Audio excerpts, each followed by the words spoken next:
നിനക്കറിയാം.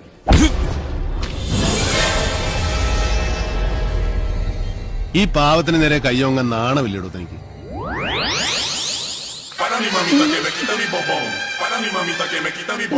പാവോ ഇവനെ എന്താ ചെയ്തതെന്ന് തനിക്കറിയോ? എന്താടാ ചെയ്ത്? ഇവൻ ഈ പൊട്ട വണ്ടിയും കൊണ്ട് വന്ന് എന്റെ കാറിലിടിച്ചു. ഇത് കണ്ടോ, ഇവിടുത്തെ പെയിന്റും പോയി. തന്റെ വണ്ടിയുടെ പോലത്തെ ബ്രേക്കൊന്നും അവന്റെ വണ്ടിക്കില്ല ചങ്ങാതി. അതെനിക്കും അറിയാന്നേ. അതുകൊണ്ടാ ഞാൻ പറഞ്ഞ് സാരമില്ല പൊയ്ക്കോളെ. അപ്പൊ ഇവനെ എന്നെ പിടിച്ചു നിർത്തിയത്. ഇയാളുടെ വണ്ടി പെയിന്റ് പോയതിന് ഇയാൾ കുഴപ്പമില്ലായിരിക്കും.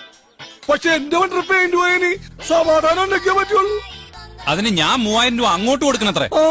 വെറും 3000 രൂപ ഞാൻ ചോദിച്ചുള്ള വച്ചു. അപ്പൊ ഇയാള് പറയാണ് നിനക്ക് വാങ്ങാൻ പറ്റും, വാങ്ങടാ പട്ടി. ഏയ് ഞാൻ അങ്ങനെയൊന്നും പറഞ്ഞിട്ടില്ല. തന്റെ മനസ്സിലുണ്ടായിരുന്നു ഞാനൊരു പാവല്ലേ, എന്നെ കൊണ്ട് അതിനല്ലേ പറ്റൂ. അതുകൊണ്ട് ഞാൻ വണ്ടിയിൽ നിന്ന് ചെറിയൊരു തകരെടുത്തിട്ട് ദേ ഇവിടുന്ന് ഇങ്ങനെ ഇങ്ങനെ ഉരച്ച്. കണ്ടോ ഇവൻ കാണിച്ചു വെച്ചിരിക്കുന്നത്. പിന്നെ എന്തെങ്കിലും പണി ചെയ്യുമ്പോ വൃത്തിയായി ചെയ്യണമെന്ന് വിചാരിച്ച് അപ്പുറത്തെ സൈഡിലെ അവിടെ ഉരച്ച്. ഞാൻ ചെയ്ത് തെറ്റാണ് മച്ചു. ഇതൊക്കെ ഒരു തെറ്റാണോ ഷുക്കൂറെ? ചേട്ടാ ഇത്തവണത്തേക്ക് ക്ഷമിക്കും. ഇതിനുള്ള നിവൃത്തി ഞാൻ ഉണ്ടായിക്കോട്ടെ. അല്ല അതിപ്പോ പോടാ. വാ.